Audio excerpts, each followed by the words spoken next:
So you want to tell me how long you've been living in Mud Lake and what brought you here? Over 20 years, I say probably 23, 24 years, something like that, from the South Coast. And we moved here. We didn't move here looking for work. We moved to Goose Bay looking for work. And I couldn't get comfortable in Goose Bay. I was just used to a small place, so I came down here and this was the place to be. And where did you come from on the South Coast? Port Hope Simpson. Yeah, originally from Fox Harbor on the South Coast, St. Louis it is now. So then we was here, I don't know, probably half a dozen years, and my husband got sick and he passed away. So I stayed here because it was home. But since the flood, it's not home. Can't make it home. It don't feel like home. Things changed after that. It's okay. Long ago. No, they're not. Away my home. Took away your home? It took away my home. It left me with an empty house. That's what it did. Don't feel like home. I don't even feel like keeping it clean anymore. The day you weren't here in town when it happened? I was in St. Anthony when Mom was sick. And the fellow that was here, he called and said the water was rising. But he said the water was rising. I couldn't believe the water was rising like that. And then when he called and said they were being taken in. And it still was unreal to me. I didn't picture it being like this, right? So then when I came home and went downstairs, holy God, what a mess. He had taken parts of the basement, the stuff in the basement, just swung it right around over in there was 2 rooms down there. And he had taken stuff from one end and just went right out into a door, a bedroom door that was down there, with the force of the water. That's on my hair. So then we tried to stay here to clean up. And I was really mad, so I got mad and I just threw everything out whether I could save it or not. I know really, honestly, it wasn't savable because it was very slimy. All the kids' stuff, all the Christmas stuff, everything. Everything I had was gone. So you stored a lot of your things downstairs? In containers. Yeah.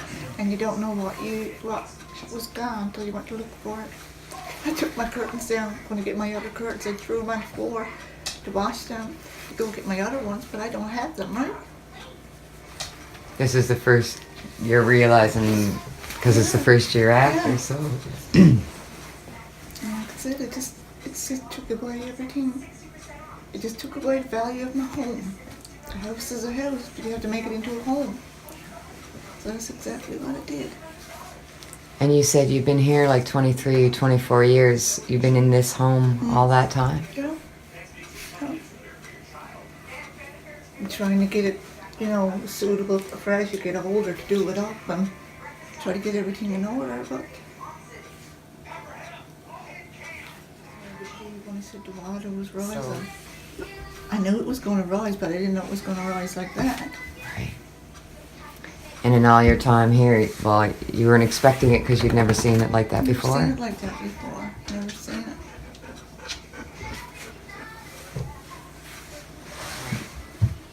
So how long was it after the flood that you came home? It was only a few days because we didn't have any power when we came back. So we just had a propane stove and the fire out in the shed because we're trying to save the boards and that downstairs, trying to dry everything out.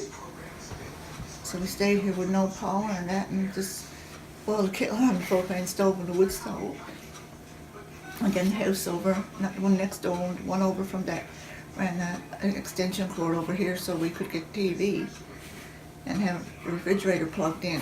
That's right. And keep the fire going to keep the basement dry and dry up things, right? Yeah. Yeah. The hospital. It's waiting for the spring to come in fear. Just fear. Just waiting for something to happen. And you can't live like that. That's not no normal way to live. And the feeling that, like I said, your house is not your home, it's a house, it's not a home. I feel like I can't make it into a home, don't know if I can. It's because so much lost. I guess is it safe to say that it's on your mind every day. every day. Every Are day. you? I've been hearing it from a few people today that like some people are up at night watching the. Looking out, yeah. Are you like Yeah. that? I go to the window in the night, and you're weary. You're just expecting something to happen. That's what it's like. You're expecting something to happen, and there's no way to leave.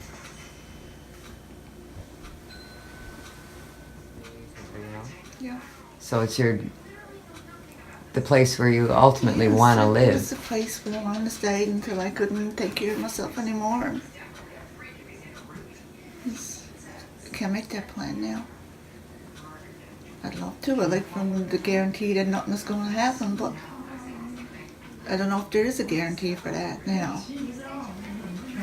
When you say you would like them to guarantee that nothing would happen, who are you talking about? The government, and the Nell Crowd, Muskrat Falls, and all of those. So, I mean, that's the fault of it all. It can't be just our rain and our snow. I mean, that's nuts. We didn't have any snow or rain last year. We got it this year, so what will you blame this year if it happens? This is crazy. How- The land was built up here because when Benny came here, he built the land up with the wheelbarrow, wheel and sand from way back in the woods there somewhere. So he built up this land. So this was higher than the rest. You know, for in the spring, if the water rose there, but that didn't matter this year. I mean, the water rose, it rose. It's because my bridges are still moved off from the house, and if you notice they're coming in, it's so far off from the house.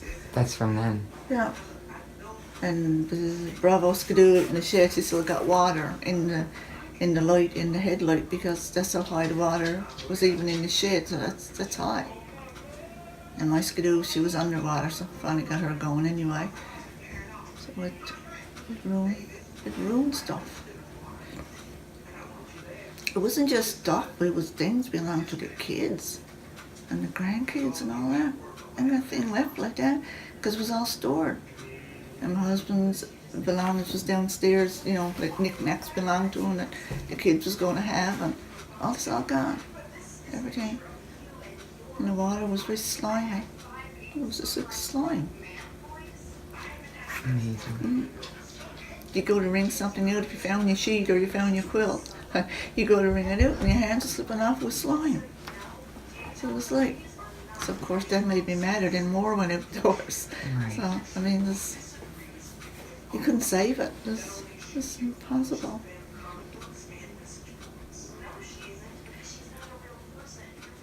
The people around you, like I've been hearing that Mud Lake is like this big family, and everybody was so supportive of each other. And do you talk about this like regularly with people in the community? You know, like Next door neighbor, it's a constant thing with the next door neighbor, yeah.